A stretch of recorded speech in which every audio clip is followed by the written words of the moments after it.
Indian food versus Chinese food. এমনিতে গাট্টু আর চিঙ্কির সব জিনিস পছন্দ হতো, যেমন খেলাধুলা, গান করা, নাচ করা, ঘুরে বেড়ানো, নতুন নতুন জায়গা দেখা, আরও অনেক কিছু। দুটো বাচ্চাই এত মিষ্টি আর চঞ্চল ছিল, ওদের ফেভারিট জিনিসও খুব তাড়াতাড়ি বদলে যেত। যেমন একদিন স্কুলে লাঞ্চ ব্রেক হলো, তখন সব বাচ্চারা টিফিন খুলে খাবার খেতে বসে পড়ল। নীলেশ, ভূষণ, বান্টি আর আমাদের প্রিয় গাট্টু চিঙ্কি সবাই এক এক করে নিজেদের টিফিন খুলল। আজ আমি লাঞ্চে এনেছি মাঞ্চুরিয়ান। ওয়াও, এটা কত ইয়ামি। আর তুমি কি এনেছো ভূষণ? আমার টিফিনে আজ আছে নুডলস। আর সবার টিফিনে চাইনিজ ফুড দেখা যাচ্ছিল, কিন্তু এখনো গাট্টু আর চিঙ্কির টিফিন খোলা বাকি ছিল। তখন নীলেশ এক্সাইটেড হয়ে ওদেরকে বলল, আরে গাট্টু চিঙ্কি, তোমরাও টিফিনটা খোলো, আজকে কি বিশেষ একটু তো দেখি আমরা। হ্যাঁ হ্যাঁ, তোর টিফিনে রোজ কিছু না কিছু আলাদা থাকে। বান্টির এমন বলাতেই সবাই গাট্টু আর চিঙ্কির দিকে তাকিয়ে থাকলো, কিন্তু হয়তো গাট্টু আর চিঙ্কি আগের থেকেই জানতো যে টিফিনে কি আছে, তাই ওদের মুখে কোনো এক্সাইটমেন্ট ছিল না। দুজনে একসাথে টিফিন খুলল আর একসাথেই জবাব দিল, উফো, আলুর তরকারি আর রুটি। আর কিছু টুকরো গাজরের। একটা হাসির বন্যা বইল। গাট্টু, চিঙ্কি আর ওদের সব বাকি বন্ধুরা খুব হাসলো। গাট্টু আর চিঙ্কি, তোমাদের যদি খাবার আছে তাহলে খাও। ও হ্যাঁ, নুডলসও আছে, খুব ভালো লাগে খেতে। সবাই মিলে নীলেশ, ভূষণ আর ওদের টিফিনে যে চাইনিজ ফুড ছিল ওগুলো খেতেই পছন্দ করলো। দেখতে দেখতে সব চাইনিজ ফুড শেষ হয়ে গেল, আর গাট্টু চিঙ্কির টিফিন যাতে আলুর তরকারি ছিল কেউই হাত দিল না। বাড়ির থেকে আনা টিফিন গাট্টু আর চিঙ্কির সেরমই ফেরত চলে গেল। মা যখন টিফিন চেক করলো, ও জানতে পারলো যে আলুর তরকারি আর রুটি গাট্টু আর চিঙ্কি তেমনই রেখে দিয়েছে, কিচ্ছু খেয়েছিল না। এইটা দেখে মাম্মি গাট্টু চিঙ্কিকে ডাক দিল, গাট্টু চিঙ্কি এদিকে এসো। গাট্টু আর চিঙ্কি দৌড়াতে দৌড়াতে ওখানে এলো, আর যখন মায়ের হাতে টিফিন দেখলো বুঝতে পেলো যে মা এখন বকা দেবে। গাট্টু চিঙ্কি, তোমরা আজ স্কুলে খাবার খাওনি? টিফিনে তো সব এরকমই আছে। মা, আমরা ভুলে গেলাম। চলো চিঙ্কি।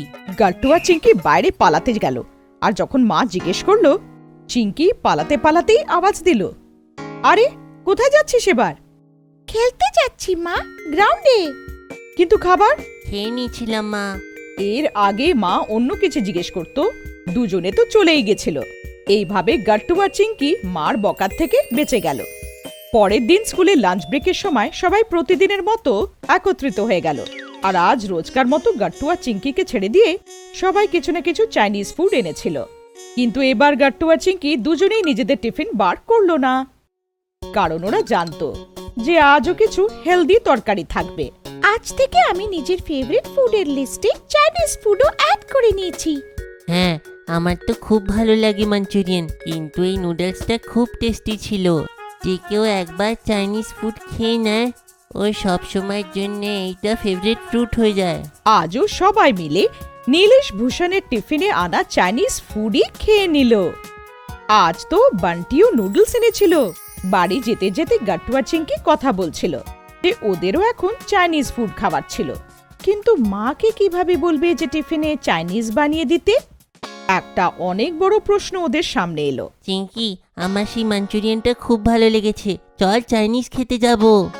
আমারও নুডলস অনেক ভালো লাগলো, কিন্তু মা আমাদের টিফিনে এসব দেবে না। আইডিয়া, আমরা মাকে বলবো কোনো চাইনিজ রেস্টুরেন্টে যেতে, যাতে আমরা সেখান থেকে পেট ভরে খেয়ে আসতে পারি। গাট্টু আর চিঙ্কি বাড়ি ফিরতেই মা ওদের আটকে দিল আর জিজ্ঞেস করলো, আজ টিফিন খেয়েছো কিনা দেখাও। মা দুজনে টিফিন খুলে দেখে যে আজও টিফিন তেমনই রয়েছে। তোমরা খাবার খাচ্ছ না কেন? তখন চিঙ্কি বলে যে ওরা সবাই বন্ধুরা মিলে একসাথে খাবার খায়, আর ওদের টিফিন খেয়েই গাট্টু চিঙ্কির পেট ভরে যায়। এরপর চিঙ্কি মাকে হোটেলে যাওয়ার কথা বলে। মা, আমার আর গাট্টুর চাইনিজ ফুড খাবার ইচ্ছে হচ্ছে, আমরা কি হোটেল যেতে পারি? ওখানে পেট ভরে চাইনিজ ফুড খাবো। আমার তো ফেভারিট নুডলস, আমার সেইটা খাওয়ার আছে। না না বাচ্চারা, এটা আমাদের জন্য হেলদি নয়। আমাদের ইন্ডিয়ান ফুড অনেক হেলদি হয়, তোমরা এটা খাবে, তাহলে তোমাদের স্বাস্থ্য খুব ভালো থাকবে। মার অনেক মানা করা সত্ত্বেও গাট্টু আর চিঙ্কি শোনে না। তাই মা রাজি হয়ে যায় আর গাট্টু আর চিঙ্কি খুশি হয়ে যায়। কিন্তু শুধু একবারই আমি তোমাদের চাইনিজ খাওয়াতে নিয়ে যাচ্ছি। তখনই ওদের বাড়ির ডোর বেল বাজে আর গাট্টু দরজা খোলে আর দেখে যে ওদের মাসি অনেক গিফটস নিয়ে এসেছে। দেখো বাচ্চারা, আমি তোমাদের জন্য অনেক খাবারের জিনিস এনেছি। না দিদি, গাট্টু আর চিঙ্কির চাইনিজ ফুড পছন্দ। ওরা শুদ্ধ ঘি দিয়ে বানানো লাড্ডু, বরফি এগুলো খায় না। আচ্ছা ঠিক আছে, আমি কিছু ভালো ভালো জিনিস বানাচ্ছি শুধু আমাদের জন্য। মাসি মায়ের সাহায্য নিয়ে পনিরের এতগুলো আইটেম বানালো যে গাট্টু আর চিঙ্কি দৌড়ে এলো আর খাবারের উপরে এমন ভাবে ঝাঁপিয়ে পড়লো, চাইনিজ ফুড তো একদম ভুলেই গেল। তারপরে মাসি খুব সুস্বাদু ফ্রুট স্যালাড বানালো, পরোটা বানালো, আরো অনেক কিছু সুস্বাদু জিনিস বানালো যেগুলো খুব সুস্বাদু ছিল। বাচ্চারা, সব থেকে ভালো আর শরীরের জন্য যদি কিছু দরকারি আছে তো সেটা হলো আমাদের ইন্ডিয়ান ফুড।